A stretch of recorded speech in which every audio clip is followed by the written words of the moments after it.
নমস্কার সকলকে। আজ আমি যে জিনিসটা বানাবো সেই জিনিসটার সাথে আমরা ছোট বড় সকলেই কিন্তু বেশ পরিচিত। আমাদের ছোটোবেলায় যখন হালখাতার মিষ্টির প্যাকেট আসতো না, এই জিনিসটা কিন্তু প্রত্যেকটা প্যাকেটে মাস্ট থাকতোই।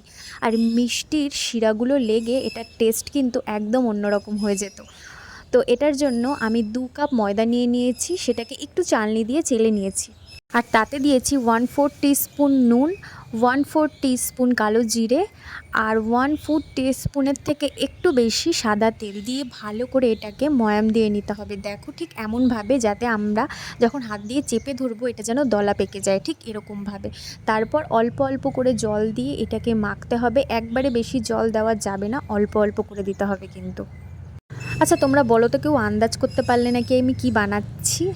হ্যাঁ, একদম ঠিক, আমি বানাতে যাচ্ছি নিমকি। হালখাতার মিষ্টির প্যাকেটে এই নিমকিটা কিন্তু মাস্ট থাকতো।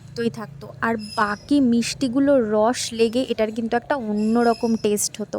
তারপর এটাকে আধ ঘন্টা মতো রেস্টে রেখে দিয়ে এটাকে আবার আরেকবার মেখে নিতে হবে। মেখে নেওয়ার পর ছোট ছোট লেচি কেটে নিতে হবে।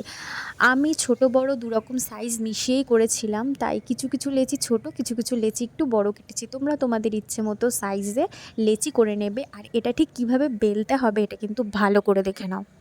সবার প্রথমে সাদা তেলে একটুখানি ডুবিয়ে এটাকে নর্মাল লুচির মতো বেলে নিতে হবে। এরপর এতে আবার একটুখানি সাদা তেল ব্রাশ করে ওপর থেকে একটু ময়দা ব্রাশ করে দিয়ে ভাঁজ করে আবার বেলে আবার সাদা তেল ব্রাশ করে আবার ময়দা ব্রাশ করে আবার আরেকটা ভাঁজ দিতে হবে। অনেকটা এরকম ত্রিকোণ পরোটার মতো দেখতে লাগে এটা। এরকমভাবে বেলে বেলে আমাদের রেডি করে নিতে হবে।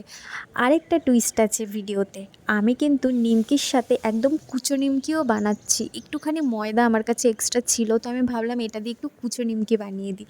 কিছুই না, প্রসেসটা এক, শুধু আমাদের লুচির মতো বেলে নিয়ে সেটাকে টুকরো টুকরো করে নিতে হবে ছোট ছোট করে। দেখো আমার কত কত নিমকি হয়েছে। আর এই যে এইগুলো হলো কুচো নিমকি, যেগুলোকে আমি এক্ষুনি ভেজে নেব।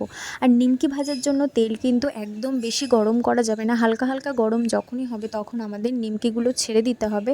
আর একদম কম আঁচে আমাদের নিমকিটাকে ধৈর্য সহকারে ভাজতে হবে। যারা একটু ডিপ ফ্রাইড জিনিস পছন্দ করো তারা আমার মতো এরকম ভেজে নেবে, আর যারা হালকা হালকা ভাজা পছন্দ করো তারা এরকম ভেজে নেবে, যেটা আমি এক্ষুনি ঠিক দেখাচ্ছি। আর দেখো উনুনের আঁচটা কিন্তু একদম লোতে থাকবে।